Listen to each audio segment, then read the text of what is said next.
பன்னீர் butter masala ready பண்ணுறதை பார்க்கலாம்.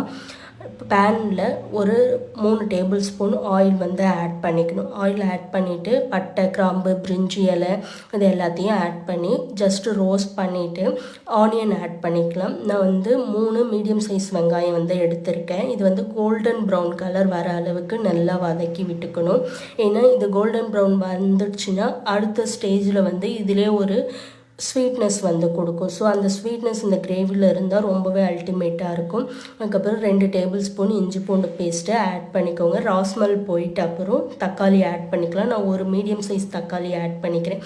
இந்த கிரேவி வந்து ஒரு 3 பேர் வந்து தாராளமாக சாப்பிட்லாம். அந்த அளவுக்கான மெஷர்மெண்ட் தான் நான் சொல்கிறேன். தக்காளி நல்லா வதங்கிட்ட அப்புறம் மசாலா ஆட் பண்ணிக்கலாம்.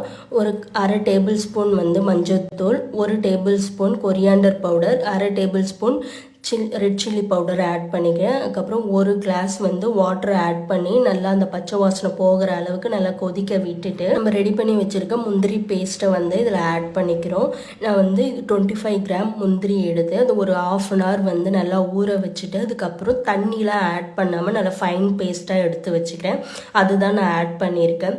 இது வந்து ஆட் பண்ணுறதுனால ரிச்னஸ் கொடுக்கும் அந்த கிரேவிக்கு. அண்ட் தென் டேஸ்ட்டுமே ரொம்ப சூப்பராக இருக்கும். ஒரு 5 மினிட்ஸுக்கு அப்புறம் 1 table spoon garam masala add பண்ணிவிட்டு மிக்ஸ் பண்ணி விட்டுட்டு அண்ட் தென் வந்து 2 டேபிள் ஸ்பூன் சுகர் வந்து ஆட் பண்ணிக்கிறேன். பன்னீர் பட்டர் மசாலானாலே அதில் ஒரு ஸ்வீட்னஸ் இருக்கும். அதுக்காக தான் வந்து நம்ம ஒயிட் சுகர் ஆட் பண்ணுறோம். அதுக்கப்புறம் பட்டர் வந்து 1 டேபிள் ஸ்பூன் ஆட் பண்ணிக்கிட்டு தேவையான அளவுக்கு உப்பும் ஆட் பண்ணிக்கிறேன்.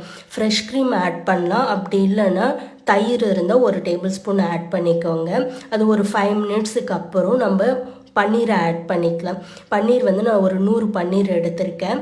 அது போட்டுட்டு நல்லா கிரேவி அதில் நல்லா கோட் ஆகிற வரைக்கும் நல்லா மிக்ஸ் பண்ணி விடணும். ஃபைனலாக கொரியாண்டர் லீஃப் போட்டுட்டிங்கன்னா பன்னீர் பட்டர் மசாலா ரெடி ஆகிடும்.